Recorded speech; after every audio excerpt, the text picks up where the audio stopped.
Imagine standing in a quiet Kentucky field in 1834, the wind barely moving the tall grass, the sky heavy and gray, and two small wooden coffins resting side by side beneath a twisted oak tree. The townspeople gathered that day believed they were burying children. But what they whispered to each other, what they refused to say out loud, was far more disturbing, because those twins were never seen apart, not in life, and not even in death. And what happened after their burial is something not even modern science has fully explained. Before we go deeper, if stories like this, forgotten history, unsettling mysteries, and true events that blur the line between fact and legend pull you in, take a second right now to like this video and subscribe to Night Archive. It truly helps the channel grow, and you won't want to miss the next story waiting in the dark. Now, lower the lights and let's step back into 1834.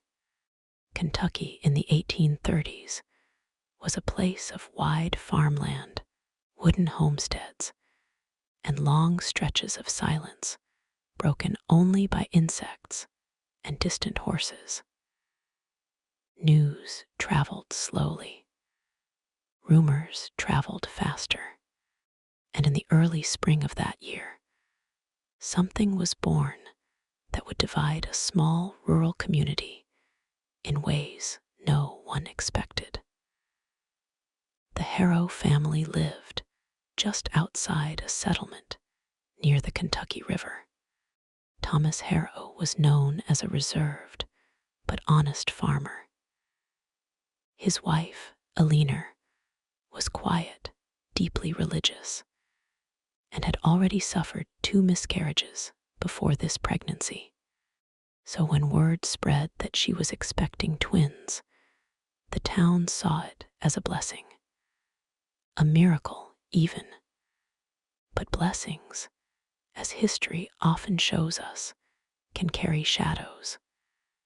The labor began on a stormy night. Thunder shook the cabin walls. The midwife, a woman named Ruth Calloway, later described the birth as unnatural in its silence. The first baby did not cry. The second did not cry either. Instead, both infants lay there, wide awake, staring, their eyes open, their breathing steady, but no sound. Ruth would later say something else, though only in private. She claimed that when one infant blinked, the other blinked at the exact same time. Not a second apart, not even a fraction. As if they were not 2 children, but one reflection in 2 bodies. They were named Samuel and Silas. At first, nothing seemed wrong. They fed normally. They slept at the same time. They woke at the same time. But as weeks passed, Eleanor began to notice something unsettling. If one child stirred from sleep, the other's eyes would open instantly. If one began to fuss, the other's face tightened in the same expression before any sound came. Thomas dismissed it as coincidence.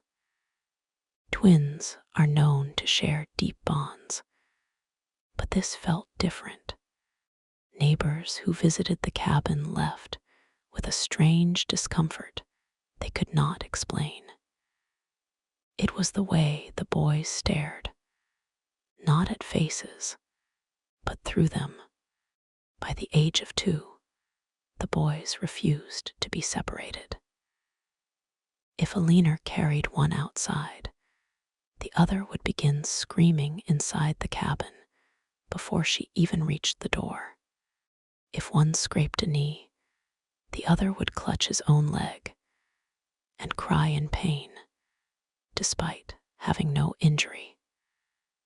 And then came the first incident that truly frightened the town. One afternoon, Silas fell into the shallow creek behind the house. Thomas rushed to pull him out. The water was only knee-deep, but Silas had slipped face first and stopped moving. As Thomas lifted him, Alina screamed not at Silas, but at Samuel, who was inside the cabin.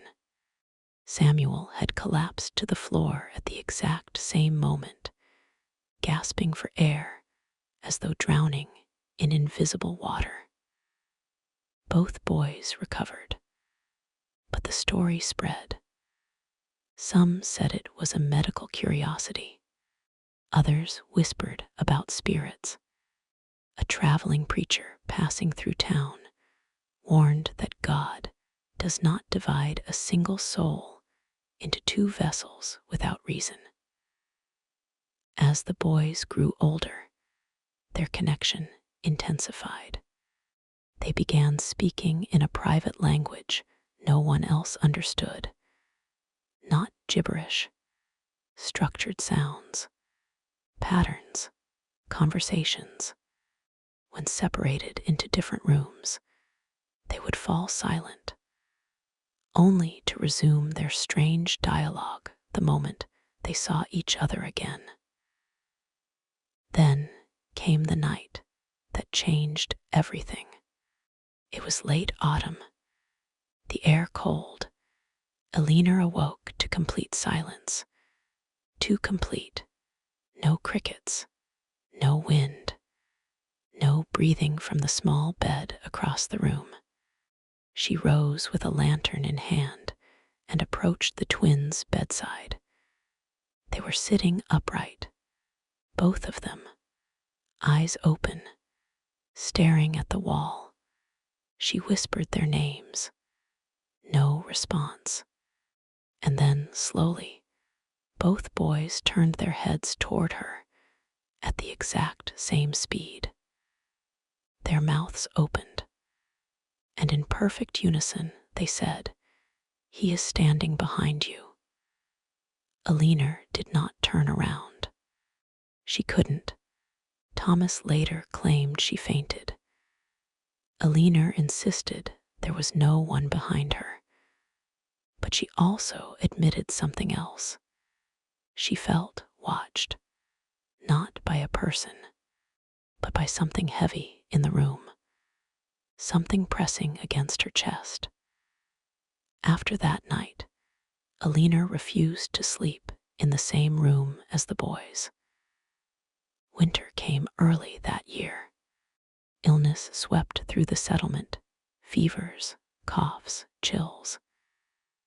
Samuel fell sick first, a high fever that left him shaking. Silas remained physically healthy, but as Samuel worsened, Silas began to mirror every symptom without medical cause. His temperature rose, his breathing weakened. Yet, when the doctor examined him, he found nothing wrong. Days passed. Samuel's condition became critical. And then, in the early hours before dawn, Samuel stopped breathing. At that exact moment, Silas, who had been resting quietly, sat upright in bed and let out a scream so piercing that neighbors heard it across the fields. He screamed only once. Then he collapsed. By sunrise, both boys were dead. The doctor would later write in his notes that Silas showed no physical illness sufficient to cause death. No infection, no injury. It was as if his body simply followed. The town buried them side by side beneath the oak tree on the Harrow property. two small coffins, identical. The service was brief, quiet, unsettling. But the mystery did not end there. 3 nights after the burial, Thomas awoke to barking dogs. Not frightened barking, agitated barking.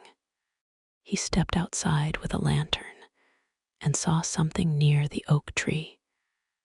The earth looked disturbed.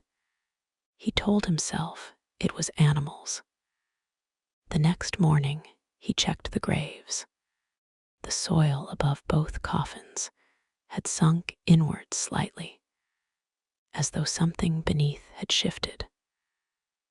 Over the next week, multiple neighbors reported hearing children's laughter at night, not from the Harrow cabin, but from the fields, always from the direction of the oak tree. One man swore he saw 2 small figures standing beneath it just before dawn. When he approached, they vanished into mist. Thomas refused to speak of it. Alina stopped leaving the house entirely. And then came the final event that sealed the twins into Kentucky legend. During a violent spring storm, lightning struck the oak tree. The trunk split down the center. By morning, the tree had fallen, tearing up the earth around the graves as it collapsed. When Thomas and several townsmen rushed to inspect the damage, they made a discovery no one could rationally explain. The coffins had shifted underground. They were no longer lying parallel. They were angled inward, as if turned toward each other. The nails on the lids were bent outward from the inside. The doctor insisted it was pressure from soil and roots. Settling wood, natural movement. But the townspeople noticed something else. The distance between the coffins had narrowed, almost as if the earth itself had tried to bring them closer together. Thomas ordered the graves sealed again, this time deeper, and he placed a large stone slab over both. Years passed. The Harrow family eventually left Kentucky. The property changed hands. The oak tree never regrew. But even decades later, locals avoided that patch of land. Farmers claimed their animals would not graze there. Travelers reported feeling sudden dizziness when crossing the field. In the early 1900s, a historian researching regional folklore uncovered references to the Harrow twins. He attempted to locate the graves. By then, the stone marker had cracked and sunk. Excavation was briefly considered. It never happened because on the very first day workers arrived to survey the site, 2 of them reportedly fell ill at the exact same time, collapsing with identical symptoms before recovering hours later. Coincidence? Perhaps. Modern science offers theories about twin bonds, shared genetics, mirrored neural patterns, emotional synchronization. There are documented cases of twins feeling each other's pain across distances. But simultaneous death without shared illness, identical physical responses without stimulus, that remains rare. What makes the Harrow twins unsettling is not just their bond in life, but the suggestion that whatever connected them did not break with death. To this day, local Kentucky archives contain only fragments of their story. No official medical explanation. No confirmed paranormal record. Just faded journal entries, scattered testimonies, and a field where nothing grows quite right. Some believe the twins shared a single consciousness split between two bodies. Others suggest psychological contagion, amplified by a superstitious 19th century community. And a few believe something else entirely. They believe the twins were never meant to be two, and maybe they never truly were. Stories like this linger because they sit at the edge of explanation, not fully supernatural, not fully scientific, just enough evidence to disturb, just enough doubt to keep us thinking long after the video ends. So I want to ask you, what do you think really happened in 1834? Was it an extraordinary biological connection, mass hysteria, or something that even today we don't have the language to describe? Let me know your thoughts in the comments. I read them all, and your theories often inspire future episodes here on Night Archive. If this story unsettled you, share it with someone who loves mysteries that refuse easy answers. And if you haven't already, make sure you're subscribed, because the next story waiting in the dark might be even harder to explain. Until next time, stay curious and listen closely. Some mysteries don't like being forgotten.